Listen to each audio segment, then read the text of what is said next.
Hi guys, welcome to my channel, Jovi Gang.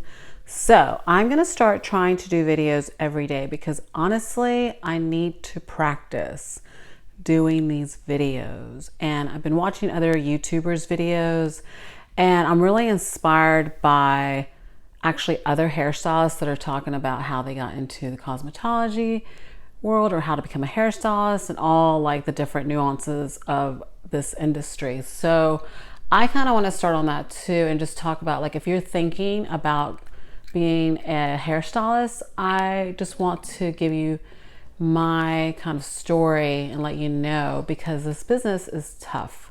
It isn't like I've been doing this 20 years and it's just different now. Like it's still tough, but it's different tough. So I just want to start talking about that. This particular video, I want to focus on why I started doing hair. So I don't know what you guys have heard from your own hairstylists. Like sometimes I hear that hairstylists become hairstylists because they start doing hair at home or they start doing hair for their friends. But for me, it was more of a, what am I going to do with my life? So when I graduated high school, I graduated with a 1.9 GPA. And honestly, I just didn't feel like I was going to be able to go to college anywhere. I just didn't think that college was a choice for me. So I just waited tables. For me, that was just the best way that I could make great money.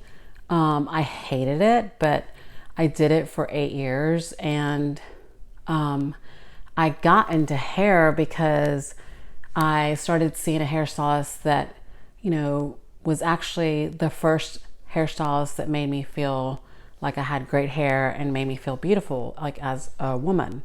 And I remember going to see her. Her name was Ambreen, and she worked for a modern salon in Charlotte, North Carolina. And she was just great. Like I loved her style. I just like when I was sitting in her chair, I would just like watch her go from one client to another, and just like the vibe of the whole salon. And she got to wear cool clothes. She was cool. I was like, this is cool. I like fashion. Maybe I can't go to school for fashion, but hey, maybe I can do hair. So I thought, why not? I'll try it. So I went to cosmetology school, and back then, mind you, this was like 20 years ago in Charlotte, North Carolina, it was like $6,000 to go. So it was very affordable compared to now. Because I feel like now the schools like range anywhere from like 20 to 30 grand, and that can be a little bit daunting or whatever that word means. It can be a little bit much. Like honestly, if that would have cost that much back then, I probably would not have done it. So I'm glad that it didn't cost that much for me, but there are alternatives to choosing a cosmetology school. For example, you can go to a community college and get a cosmetology degree. So if you don't want to spend that much money or you can't afford to spend that much money, I would go that route or get financial aid. There are different ways that you can do that. I don't know how to help you with that because, that's a whole different topic. But what I can say is that cosmetology school for me was interesting. I didn't take it seriously, actually, when I first started going. I remember, kind of getting in there, and I was doing it part-time. And when you do cosmetology school part-time, it takes you 1.5 years to get your license. And so I thought to myself, okay, I'm going to be here 1.5 years. Of course, I was working. I was waiting tables. I was working for my brother.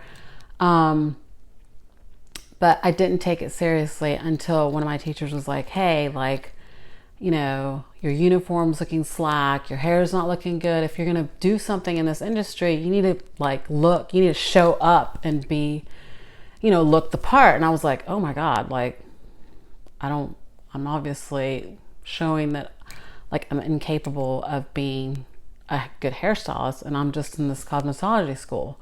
So I really took her saying that to me to heart, and I started dressing better. I started doing my hair, and I actually got another girl. Like there was another girl at my school. We weren't friends, but I heard she needed a ride. And she was always at school every single day. Like, she never missed a day. So I just remember like telling her, hey, if you want me to give you a ride to school in the morning, like, I'll pick you up and I'll take you to school. And it was, for me, just a motivating factor for me to get to school. If somebody was depending on me to get them to school, and especially somebody that I knew was taking this curriculum very seriously, I was going to be like, okay, she depends on me. She's going to need me to get her there. So I would just pick her up every day and we'd go to school together. And by doing that, it allowed me to finish the courses earlier. And I will say, like, one of the things I highly recommend when you're in cosmetology school is to be aware of who's around you. It's like any school, there's the cliques. And I'm in that particular school, there was 2 main salons that were really big in Charlotte, Modern Salon and Carmen.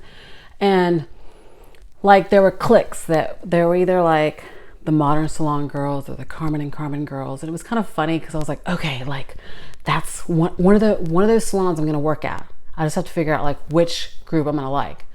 And it ended up actually that I didn't like either one of the groups. Because I felt like those salons were a bit too structured for me, as it just didn't fit my personality. And also I just knew that I was not going to fit within the personality of those girls. So it's really, really important for a cosmetologist students to be aware of that. Like, where are you going to fit? If you're okay with kind of, you know, if you get along with those group of people, then definitely, you know, kind of go towards that direction of that salon, of those salons. But for me, I don't know. I've kind of always done my own thing, and I really like that about myself. So I knew it was going to be the right spot, but I wanted to work in a high-end salon.